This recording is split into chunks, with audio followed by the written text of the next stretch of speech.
The morning light catches the ocean spray just right, turning it into diamonds against the rocks below my cottage.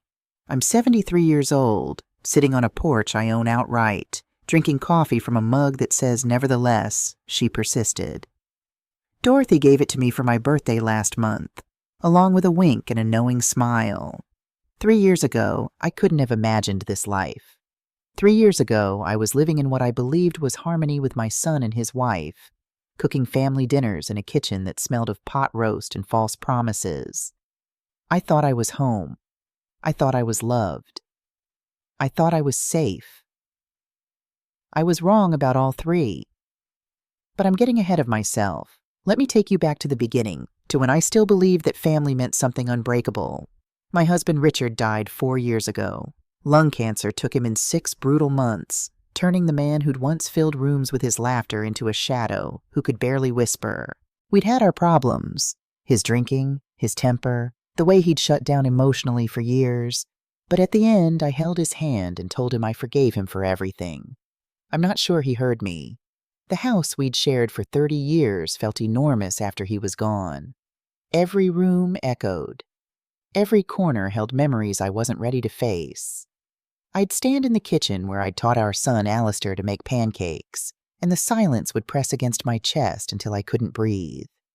Alistair noticed. Of course he did. He'd always been perceptive, even as a boy. After Richard left us when Alistair was 12, before the reconciliation, before the cancer, before the end, I'd raised him alone. 2 jobs, night classes, sacrificing everything so he could have opportunities I'd never dreamed of. Stanford, a career in tech, a life I was proud of. "Mom," he said one Sunday over lunch, 6 months after Richard's funeral, "you shouldn't be alone in that big house. Why don't you come live with Philippa and me?" Philippa, his wife of 3 years, smiled warmly across the table. She was beautiful in that polished, professional way, sharp bob, designer glasses, the kind of confidence that comes from corner offices and quarterly bonuses. "We'd love to have you, Honora. Really. The house we're looking at has plenty of space." "Looking at?" I'd asked. "We found a place in Santa Cruz," Alistair explained, excitement lighting his face. "It's perfect. 4 bedrooms, ocean views, great neighborhood. But the mortgage is steep, and with Philippa's student loans..." He didn't have to finish. I understood. They needed help. "What if," I said slowly, "I sold my house and bought it? You could live there, pay me rent, and when your finances improve, we'll transfer the deed. You get your dream home. I get to live near my son. Everyone wins." The relief on their faces was palpable. Alistair hugged me so tight I felt my ribs protest. "Mom, are you sure? That's incredibly generous." "You're my son. Of course I'm sure." 3 weeks later, I stood in the living room of what the realtor called Pembroke Manor. I'd asked them to keep the family name on the property, and felt something like hope for the first time since Richard died. The house was beautiful. Craftsman style, built in the 20s, with original hardwood floors and windows that framed the Pacific like paintings. I paid $380,000, cash, from the sale of my old house and Richard's life insurance. The deed went in my name. Just temporarily, we agreed. Just until Alistair and Philippa's credit scores improved and they could refinance. "We'll pay you $2,200 a month," Alistair promised. "It's not much, but..." "It's fine," I assured him. I knew market rent was closer to $4,500, but they were family. We didn't need formal contracts or legal complications. We trusted each other. That was my first mistake. The first year was good. Better than good. It was everything I'd hoped for. I had my own room, painted soft yellow with white trim. I'd wake to the sound of the ocean and make coffee before Alistair and Philippa left for work. We'd have breakfast together on Sundays. I'd cook the pot roast Alistair loved, the one I'd made every birthday since he was 8. Philippa would bring home wine and tell stories about her marketing campaigns. We'd laugh. I gardened. The backyard became my sanctuary. Roses, lavender, a small vegetable patch. I'd spend hours with my hands in the soil, coaxing beauty from the earth. Richard and I had gardened together in our early years before the drinking got bad. Working the earth again felt like reclaiming something I'd lost. I joined a knitting circle. Every Thursday, 6 women would gather in our living room.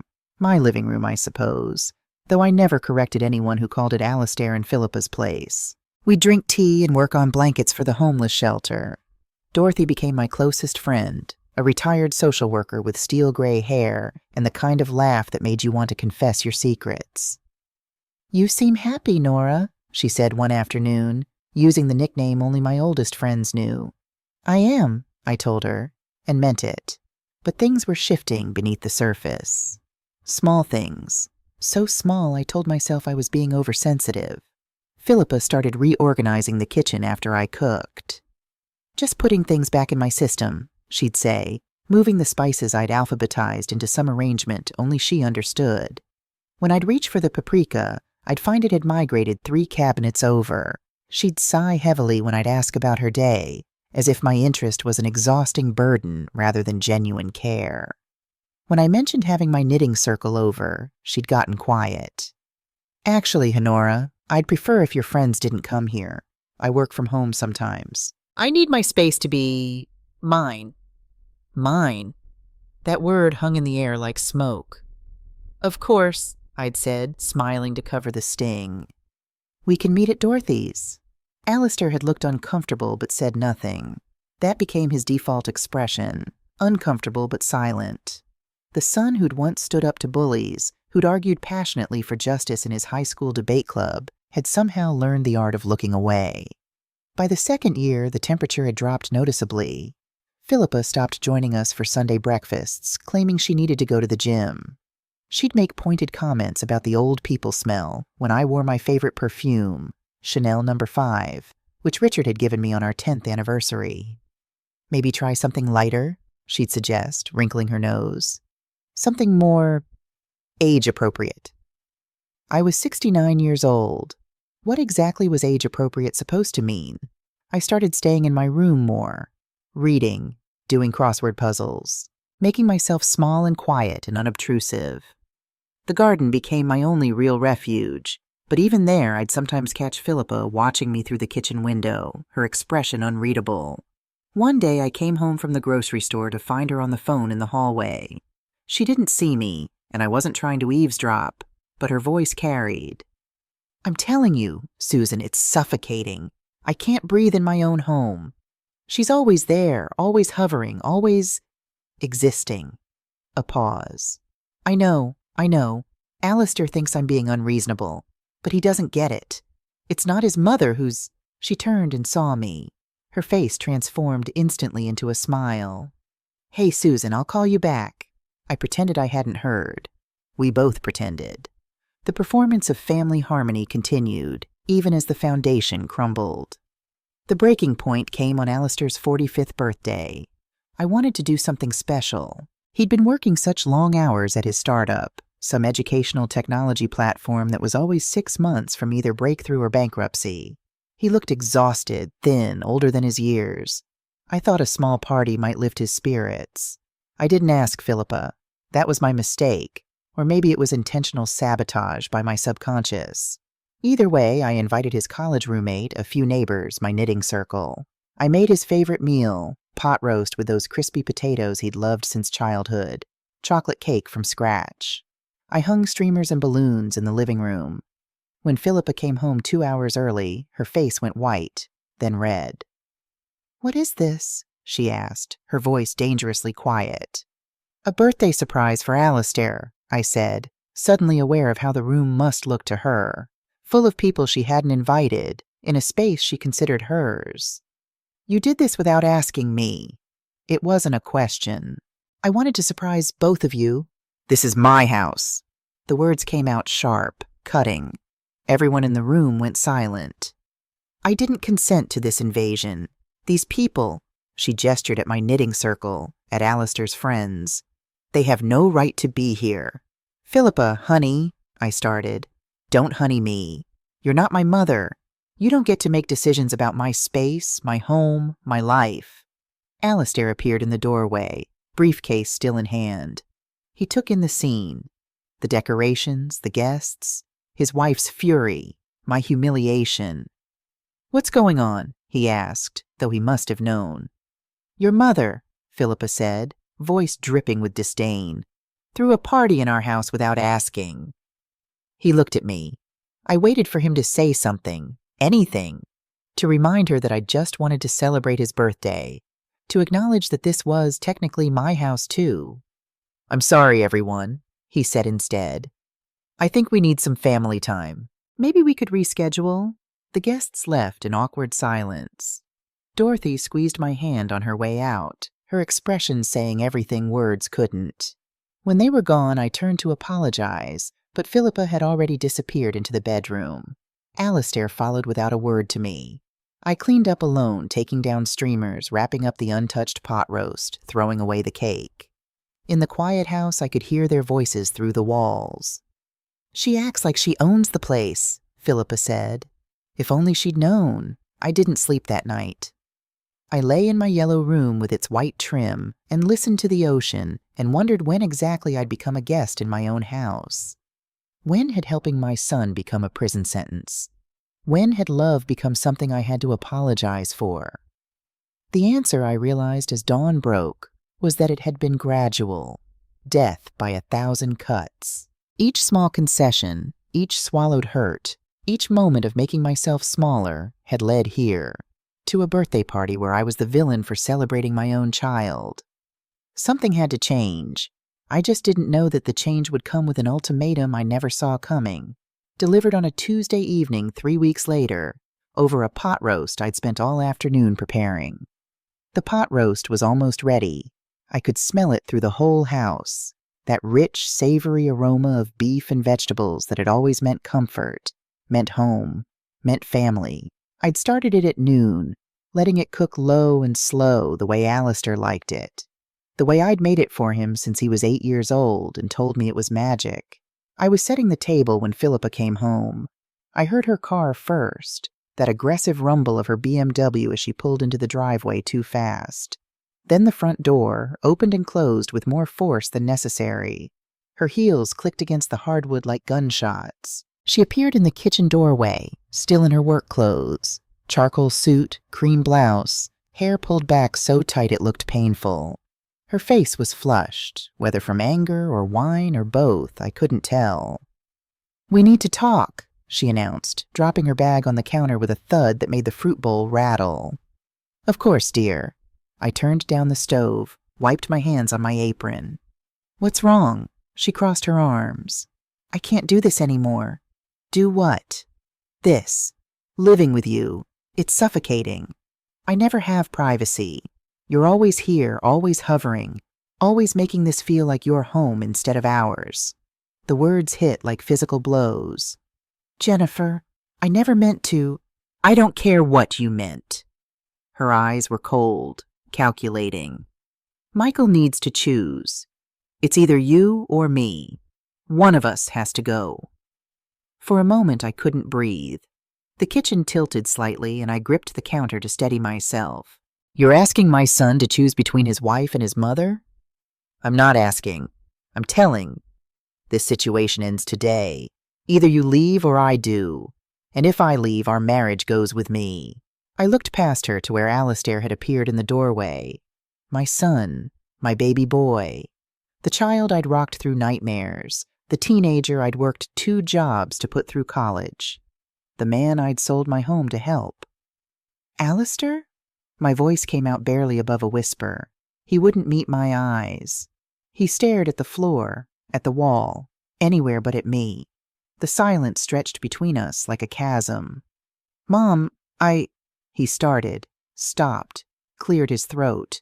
His face was pale, stricken. "Philippa is my wife. I have to put my marriage first. That's what Dad would have wanted." The irony of it nearly made me laugh.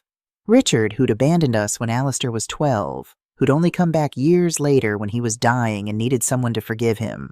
That Richard. That's who Alistair was invoking. "Your father left us," I said quietly. "I raised you alone. I worked 2 jobs while you were in school. I skipped meals so you could have new shoes. I postponed my own dreams so you could chase yours. And now you're telling me that he—" "I know what you did, Mom." Alistair's voice cracked. I know what you sacrificed, and I'm grateful. But that doesn't mean I can't live like this anymore either. The tension, the fighting, the way you two look at each other. It's killing me. I'm not fighting with anyone. I'm just existing. Is that such a crime? Philippa laughed, sharp and bitter. You don't just exist, Honora. You occupy. Every room, every conversation, every moment. Do you have any idea what it's like to feel like a guest in your own home? The words were so perfectly ironically backwards that I almost told her right then.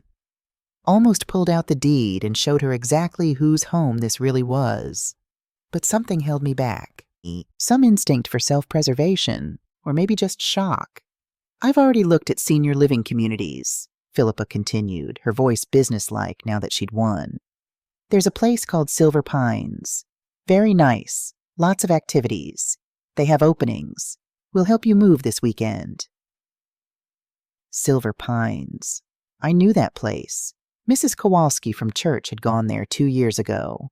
She'd lasted 6 months before dying of what the doctors called heart failure, but I knew was loneliness.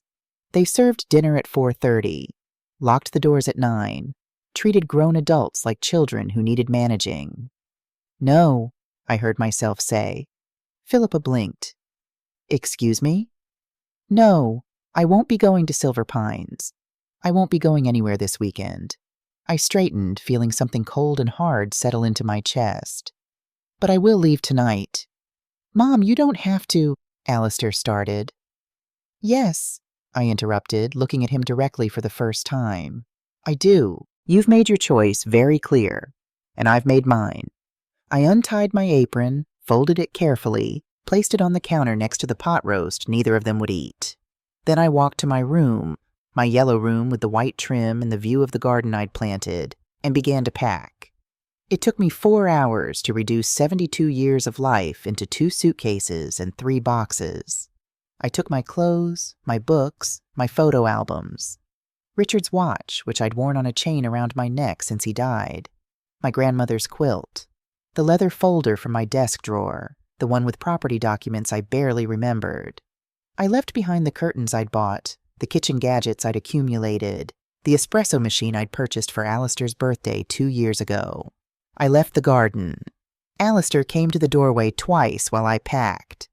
Both times he opened his mouth to speak. Both times nothing came out. The second time I saw tears on his face, but he didn't wipe them away. He just stood there, crying silently, doing nothing. Philippa never appeared at all. At 11:30 p.m., I carried my suitcases down the stairs. The house was dark except for a light under their bedroom door. I could hear Philippa's voice, muffled but triumphant. I couldn't make out the words, but I didn't need to. I knew celebration when I heard it. I loaded my car, a 10-year-old Honda Civic that had never let me down, and took one last look at the house. Pembroke Manor, the Craftsman with its original windows and hardwood floors, the garden where I'd planted roses and lavender, the porch where I'd sat on Sunday mornings, drinking coffee and watching the ocean. My house, my money, my name on the deed. And they'd just kicked me out of it. I got in my car and drove north on Highway 101, hands trembling on the steering wheel, vision blurred with tears I wouldn't let fall until I was miles away. The extended stay America off Highway 101 was the kind of place people went when their lives had fallen apart. Divorcees, business travelers too broke for real hotels, women who'd been expelled from their own homes by sons who'd chosen their wives over the mothers who'd raised them. The night clerk barely looked up when I checked in. How long? A week, I said, though I had no idea if that was true. Room 237, second floor, end of the hall. Checkouts at 11. The room smelled like industrial cleaner and defeat. Beige walls, beige carpet, beige bedspread. A landscape painting so generic it could have been anywhere or nowhere. A TV bolted to the dresser. A kitchenette with a microwave and mini-fridge.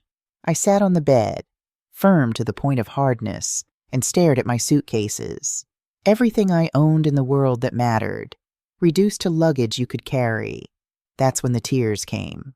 Not gentle crying, but the kind of sobbing that comes from somewhere deep and primal. The kind that leaves you gasping, that makes your chest hurt, that empties you out until you're hollow. I cried for the son I'd lost, for the relationship I'd believed was real but apparently never was, for the years I'd sacrificed that meant nothing in the end, for the home I'd given up, twice now, for the loneliness that stretched ahead of me like a desert. I cried until I had nothing left. Then I opened the leather folder. The document on top was the property deed. I'd looked at it when I first purchased the house 5 years ago, but not since. Now, in the harsh light of the hotel lamp, I read every word. Grant deed property address, 8147 Cliff Drive, Santa Cruz, CA 95060, grantor, Pacific Coast Realty. Trust grantee Honora Margaret Pembroke, purchase price $380,000, my name, only my name, sole owner. Beneath it was the title insurance policy, active, current, naming me as the insured party. Property tax bills, all in my name, all paid by me. And then, tucked at the back, something I'd forgotten. An unsigned quitclaim deed transfer form. It was dated 2 years ago, filled out in Alistair's careful handwriting. Transfer of property from Honora Margaret Pembroke.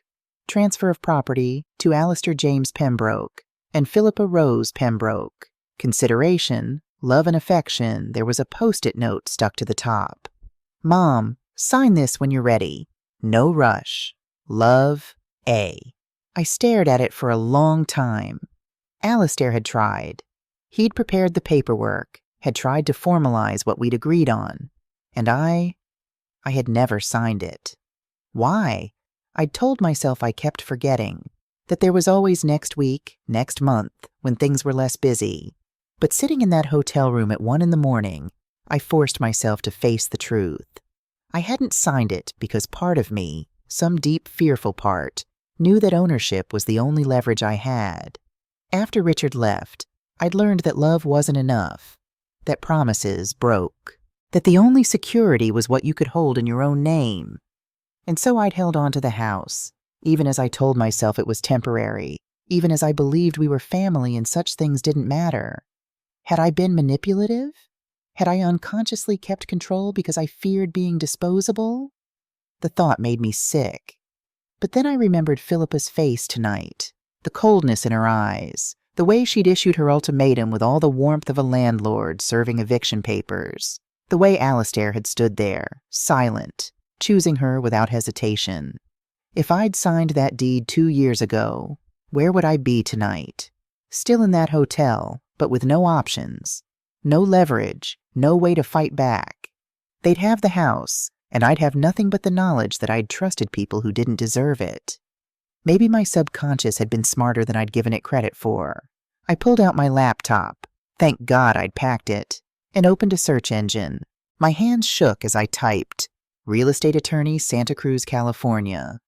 17 results.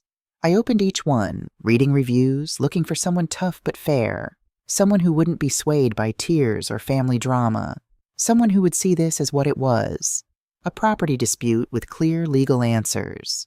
Patricia Morrison, Esquerno, Vietnamese-American woman in her early 50s, sharp suit in her website photo, eyes that looked like they'd seen everything and been impressed by nothing. Specialty, elder abuse cases, estate disputes, property rights. Her reviews were telling. Patricia doesn't sugarcoat. She told me exactly what my chances were and what it would cost. Then she won. If you want someone to hold your hand and tell you everything will be okay, look elsewhere. If you want someone who fights like hell and wins, call Patricia. Best attorney I've ever worked with. She understood that my family was trying to take advantage of me, and she stopped them cold. I looked at the clock. 1:47 a.m. Too late to call. But I could email. I spent 20 minutes crafting the message, explaining the situation as clearly as possible. I attached scans of the deed, the tax records, the unsigned transfer form. I hit send before I could second-guess myself. Then I lay back on the hard hotel bed and stared at the ceiling. Somewhere in Santa Cruz, my son and his wife were sleeping in a house they believed was theirs. Tomorrow, they'd wake up and have breakfast in the kitchen I'd cooked in. They'd shower in bathrooms I'd cleaned, They'd exist in space I'd purchased with money I'd earned and saved and sacrificed for. And they thought they'd won. I felt something then that I hadn't felt in years. Not since I'd stood up to Richard's family after the divorce, when they'd tried to claim I was an unfit mother and take Alistair from me. Not since I'd worked 2 jobs and put myself through night school while raising a child alone. Not since I'd survived and thrived despite every person who told me I couldn't. I felt like a fighter. At 8:47 a.m., my phone rang. Unknown number. I answered. "Mrs. Pembroke, this is Patricia Morrison. I got your email. When can you come to my office?" Patricia Morrison's office was on the 14th floor of a downtown high-rise, all glass and steel, and views of the bay. The receptionist led me to a corner office where Patricia sat behind a massive desk, reading through the documents I'd sent. She looked up when I entered, gestured to a chair. "Sit. Coffee?" "Please." She poured from a carafe, handed me a mug that said "Nevertheless." She persisted. I almost laughed. "Mrs. Pembroke." "Honora, please. Honora." She leaned back in her chair, studying me. "Before we discuss legal strategy, I need to ask you something important. Are you absolutely certain about this? Not about winning. I can win this case. But about whether you can live with the outcome." "What do you mean?" "I've handled dozens of family property disputes, parents who sue children, siblings who fight over inheritances. I win most of them. And you know what happens? The families never recover. Even when parents win in court, they lose their relationships forever. Are you prepared for that?" I thought about Alistair's face last night, the way he'd looked through me, not at me, the way he'd chosen Philippa without a moment's hesitation. "I already lost my son," I said quietly. "I'm just making it official." Patricia nodded slowly. "Okay, then let's make sure you win." She opened a legal pad, began making notes as she talked. "Here's the situation. You own the house outright. They have no lease, no rental agreement, no ownership stake. Legally, they're residents at will, which means you can terminate their residency with proper notice." "How much notice?" "In California, for residents who've been there more than a year, 60 days. We'll serve them with a formal notice to vacate. If they don't leave, we file an unlawful detainer lawsuit. That's the legal term for eviction. The courts will enforce it." "How long will it take?" "If they contest it, 3 to 4 months total. If they cooperate, they could be out in 60 days. "They won't cooperate." "No," Patricia agreed. "They won't, which means they'll hire an attorney, file motions, try to claim they have some right to the property. They'll lose, but they'll make it expensive and ugly." "How expensive?" "My retainer is $5,000. Total costs could run $15,000 to $20,000 if they fight hard. Maybe more if they file countersuits." I thought about my savings. $85,000 left after helping with their mortgage for 5 years. It would hurt, but I had enough. "Let's proceed." Patricia studied me for a long moment. "You understand they'll fight dirty? In my experience, family cases always do. They might claim you're mentally incompetent, that you have dementia, that the house was a gift with an implied promise of transfer. What do we do about that?" "We get ahead of every narrative." She pulled out a contact list. "First, cognitive assessment with Dr. Sarah Morrison. No relation, but she's the best geriatric psychiatrist in the county. 3-hour evaluation, comprehensive testing. We'll have documentation proving you're of sound mind." "When?" "I'll call her office now. We'll try to get you in this week." She made a note. "Second, we document everything, your finances, their payment history, all communications. We show that their payments were irregular, below market rate, and never formalized in any rental agreement. They paid $2,200 a month, sometimes. Market rate for that house is $4,500 minimum, so they were essentially getting a massive discount in exchange for—" She looked up. "What exactly?" "Family," I said bitterly. "They were family." "Right, we'll calculate the difference and show that you've actually subsidized them to the tune of—" She did quick math. "About $130,000 over 5 years. If anything, they owe you money." I hadn't thought of it that way. The number made me dizzy. "Third, Patricia continued. We prepare for them to attack your character. They'll paint you as vindictive, unstable, a bitter old woman who can't accept that her son has a life. We counter with character witnesses, friends, former colleagues, people who can testify to your mental state and character. I thought of Dorothy, of my knitting circle, of the teachers I'd worked with for 35 years. I can get witnesses. Good. Patricia closed her legal pad. One more thing. They might try to forge documents claiming you signed something giving them rights to the property. Has anything like that ever existed? No, just that unsigned transfer form I showed you. Keep that safe. It actually helps us, shows they knew ownership needed to be formally transferred and never completed it. She stood, extended her hand. Give me 2 days to draft the notice to vacate. We'll have it served by a professional process server. No room for them to claim they never received it. I shook her hand. Her grip was firm, confident. Thank you. Don't thank me yet. This is going to get ugly, Honora. Are you ready for that? I thought about the pot roast I'd made last night, probably sitting in their refrigerator right now. The garden I'd planted, the yellow room with white trim, the life I'd built that they'd taken from me. I'm ready. 3 days later, I was unpacking in a small furnished apartment across town when Patricia called. It's done. Process server delivered the notice to both Alistair and Philippa at 6:15 this evening. They have 60 days to vacate. My heart hammered. And? According to the server, Philippa answered the door, read the notice, turned white, and started screaming. Alistair appeared, read it himself, and asked if there was a mistake. The server confirmed it was legitimate. That's when the real screaming started. From both of them? Just Philippa. Alistair apparently just stood there looking sick. The server left them arguing on the doorstep. I sat down heavily on my second-hand couch. It was real now. Irrevocable. Honora, are you there? Yes. Thank you, Patricia. They'll call you. Probably tonight. Don't answer. Let them sweat. Any communication goes through me from now on. Understood. I hung up and waited. The call came at 8:47 p.m. Alistair. I let it ring 4 times before I answered, my hand trembling. Mom, what the hell is this? His voice was panicked, furious. We got some legal notice saying we have to move out. This is insane. There must be some mistake. There's no mistake, Alistair. Silence. Then, what are you talking about? This is our house. No, I said quietly. It's my house. It's always been my house. Check the deed if you don't believe me. I heard muffled sounds, Philippa's voice sharp and demanding in the background. Mom, we can't just move out. We have jobs. We have a life here. We've lived here for 5 years. You can't do this. You told me to leave. I did. Now I'm asking the same of you.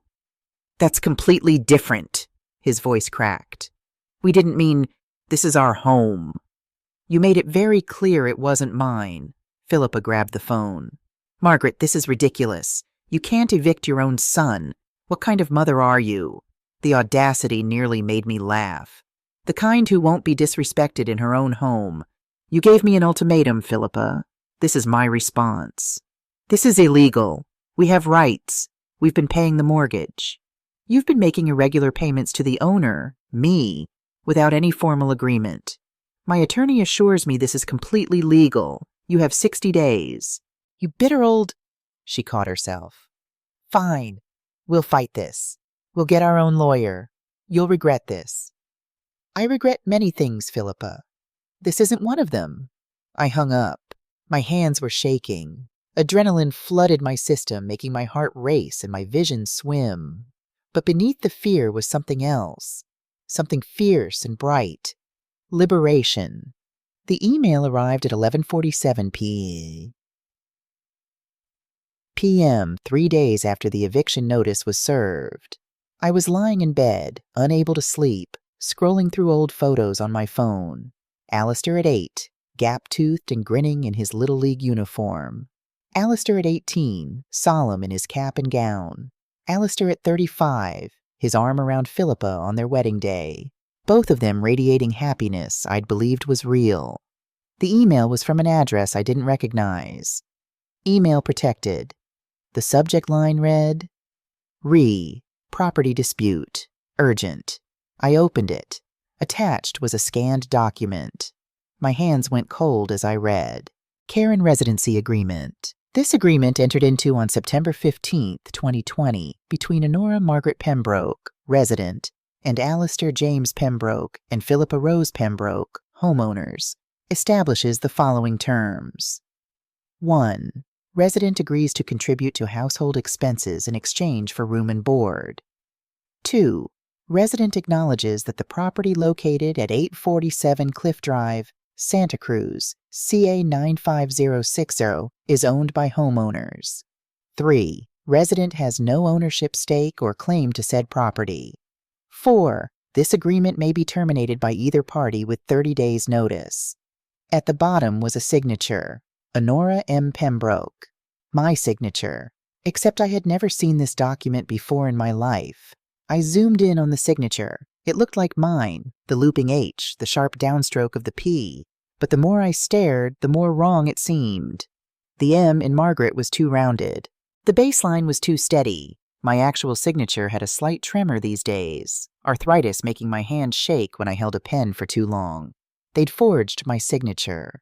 I forwarded it to Patricia immediately, hands shaking so badly I could barely type the message. They sent this. I never signed it.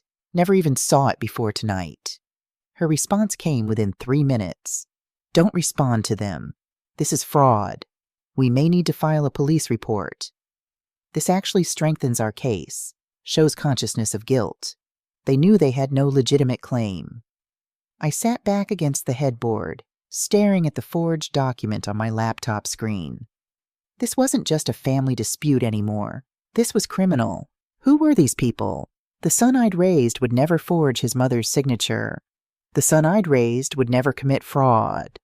But then the son I'd raised wouldn't have kicked his mother out of her own home either. Maybe I'd never really known him at all. Patricia filed a formal response to their forged document the next morning, along with a motion to expedite the eviction proceedings based on fraudulent behavior. She also filed a police report. Forgery is a felony in California, she explained during our meeting. They need to understand this isn't a game. This isn't a family squabble they can manipulate their way out of. This is serious. The police report was filed on Monday. By Wednesday afternoon, the explosion came.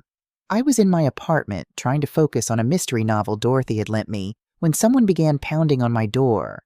Not knocking, pounding. Aggressive, unrelenting. The kind of sound that makes your heart race and your breath catch. I looked through the peephole. Alistair and Philippa. His face was red, twisted with an anger I'd never seen before. Philippa looked like a coiled snake, ready to strike. I didn't open the door. "Mom, open this door right now," Alistair shouted. "We need to talk. We can talk through the door, Alistair." "You called the police on us." His voice cracked. "You're trying to give us criminal records. Your own son.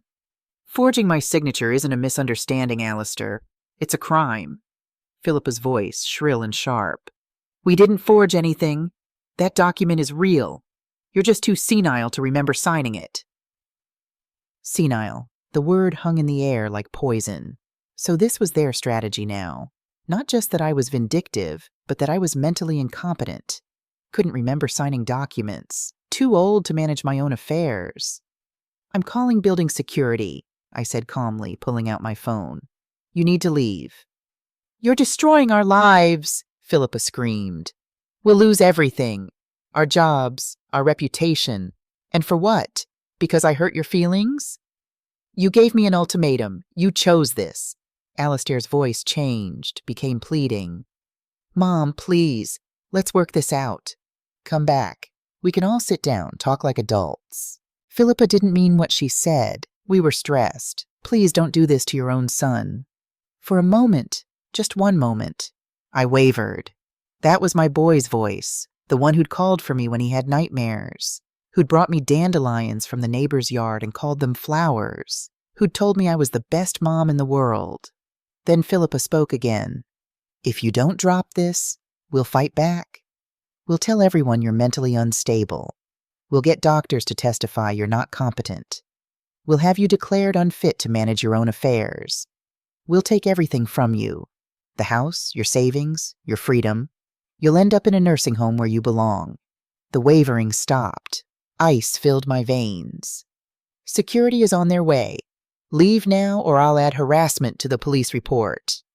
You'll regret this, Jennifer shrieked. We have friends, connections.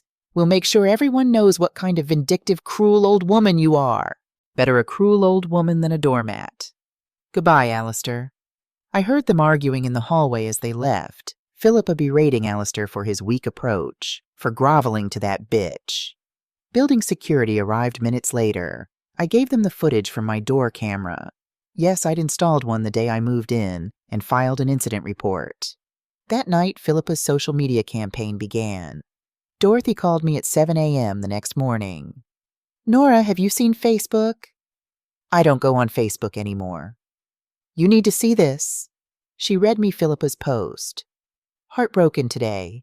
My mother-in-law, who we opened our home to out of love and concern, has turned on us viciously. She's making false accusations, calling the police, trying to destroy our lives. We've tried everything to help her, but her mental decline has made her paranoid and cruel. Please keep us in your thoughts as we navigate this difficult time. Elder abuse can go both ways.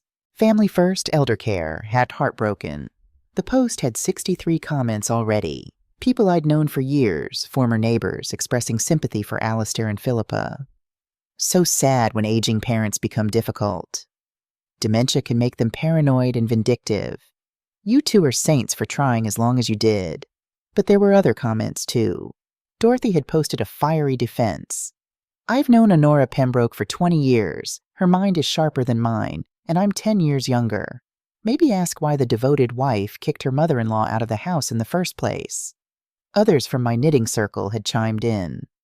Susan, Honora is one of the kindest, most mentally acute people I know.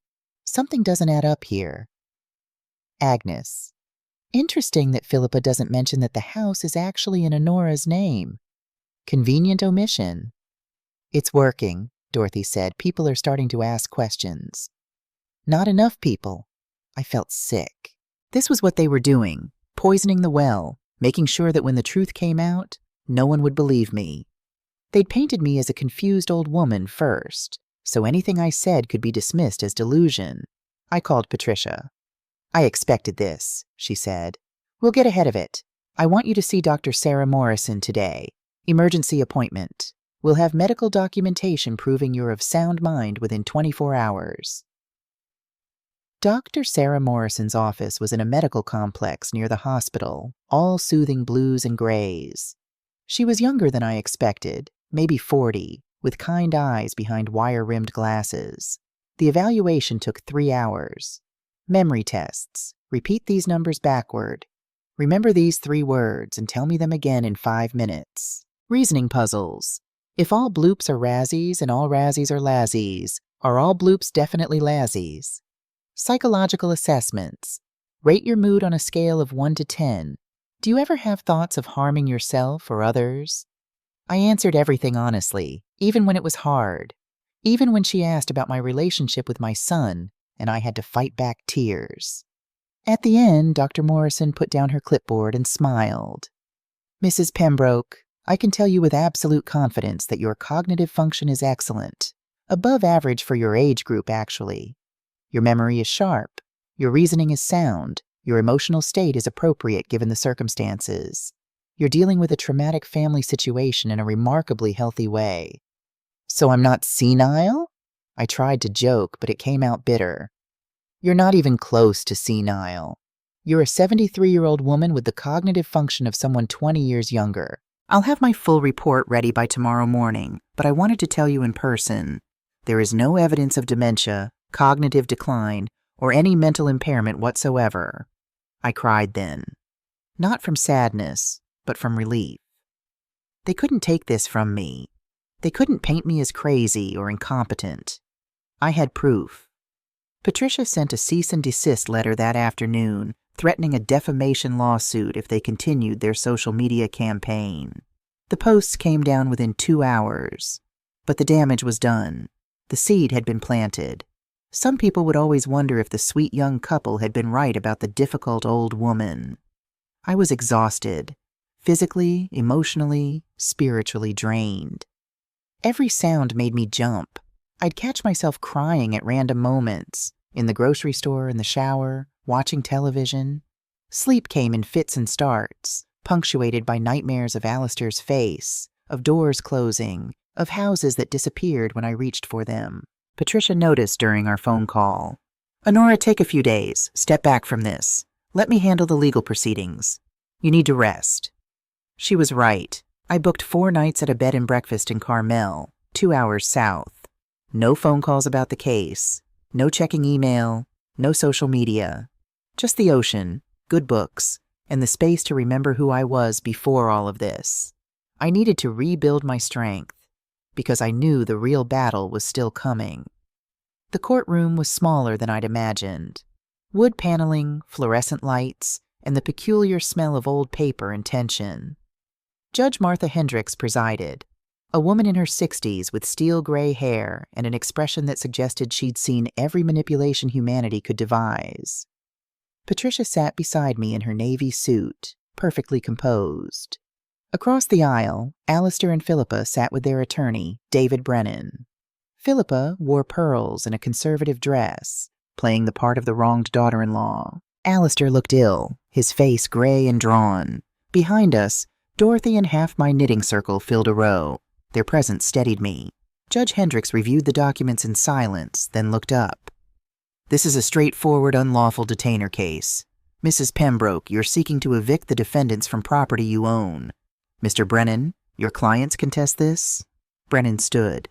"Yes, Your Honor. We argue that Mrs. Pembroke lacks standing to evict our clients, as they have an equitable ownership interest based on 5 years of payments and $40,000 in property improvements. Furthermore, Your Honor, we have serious concerns about Mrs. Pembroke's mental capacity to pursue this action." There it was, the nuclear option. Patricia rose smoothly. "Your Honor, we anticipated this desperate argument." She handed documents to the bailiff. The property deed, showing Mrs. Pembroke as sole owner. A cognitive assessment from Dr. Sarah Morrison, board-certified geriatric psychiatrist, dated 1 week ago, showing Mrs. Pembroke scored in the 95th percentile for her age group. Bank records showing irregular below-market payments.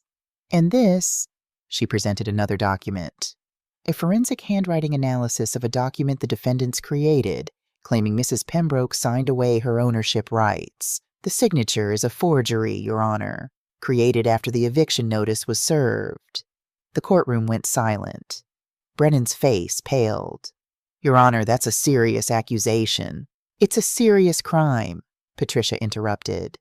"We filed a police report. The district attorney is reviewing it for potential charges." Judge Hendricks studied the forensic report, her expression darkening. "Mr. Brennan, do your clients have any legitimate documentation showing an ownership stake or formal rental agreement?" Brennan hesitated.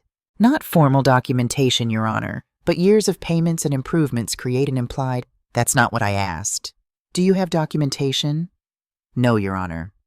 "Did your clients forge Mrs. Pembroke's signature on this care agreement?" Philippa stood abruptly. "Your Honor, my mother-in-law is elderly and confused. She's forgotten signing many documents. We have 3 physicians willing to testify." "Sit down, Mrs. Pembroke." The judge's voice could have frozen fire. "I have a cognitive assessment here from a respected specialist. Do any of your 3 physicians have recent examination records of Mrs. Pembroke?" Silence. "I thought not. Mrs. Pembroke, did you or did you not sign this document?" "I did not, Your Honor. I've never seen it before in my life." The judge turned to Alistair, who'd been silent throughout. "Mr. Pembroke, do you have anything to say?" Alistair looked at me, really looked at me for the first time since that night in the kitchen. "Mom," he said, his voice breaking. "I'm so sorry." "Alistair, shut up," Philippa hissed. "No." He turned to her, and I saw something I hadn't seen in years, my son's spine. "No more. We forged that document. You forged it. You told me it was necessary to protect ourselves, but it was fraud. We lied, and we threatened Mom with conservatorship to scare her into giving up her own property. Jennifer's face went white, then scarlet. You idiot. Enough. Judge Hendrix's gavel cracked like thunder. I've heard everything I need to hear. Mrs. Pembroke is the sole legal owner. The defendants have no lease, no ownership interest, and no legal right to remain. Furthermore, they've admitted to forgery. She looked at Alistair and Philippa with undisguised disgust. I'm granting the eviction. You have 72 hours to vacate. I'm also ordering you to pay Mrs. Pembroke's legal fees, $22,000. And I'm recommending the district attorney pursue criminal charges for forgery and fraud. The gavel fell. I'd won. 72 hours later, I stood on the sidewalk watching sheriff's deputies supervise the removal of their belongings. 2 moving trucks sat in the driveway. Philippa directed movers with military precision, refusing to look at me. Alistair moved like a man in a dream. Patricia stood beside me. How does it feel? Strange, I admitted. But right. As the last box was loaded, Philippa approached me. You won. Congratulations. You got your house back. But you know what you don't have? A son, a family. You're going to die alone, and no one will care. I met her eyes. I'd rather die alone with my dignity than live surrounded by people who see me as disposable. She left. Alistair lingered, looking at the house, then at me. Mom, is there any chance that I'll forgive you? I finished. Maybe someday, but not today. If you leave Philippa, get therapy, and become the man I raised you to be, then maybe. But if you stay with her, we're done forever. From the car, Philippa honked. Alistair looked at me one last time, then walked away. I watched them drive off. Are you okay? Patricia asked. I will be. 6 months later, I sat on the porch of my cottage in Santa Cruz, watching the sunrise turn the ocean pink and gold. The house had sold for $495,000. After paying off everything, I'd cleared $275,000, enough to buy this cottage outright and have savings left over. My phone buzzed. Text from an unknown number. Mom, it's Alistair. New phone. I left Philippa 4 months ago. Been in therapy 3 times a week. Got a job teaching at community college. I'm not asking to be back in your life. Just wanted you to know I'm trying. I'm sorry. I love you. I read it twice. Didn't respond immediately. Put the phone down and sipped my coffee. Later that night, I picked it up again. I'm glad you're getting help. That's the first step. Don't contact me again for 6 months. If you're still in therapy, still single, still trying, we can talk then. Maybe. I added, I mean it about 6 months. Not 5, not 5.5. 6. Respect that boundary or we're done. I hit send. Gerald appeared at the door with 2 glasses of wine. We'd met at an art class 3 months ago. Him with his architectural sketches, me with my terrible watercolors. He was 75, kind, and understood that I needed space to heal. Penny for your thoughts? He asked. I smiled. Just thinking about second chances. Are you for them or against them?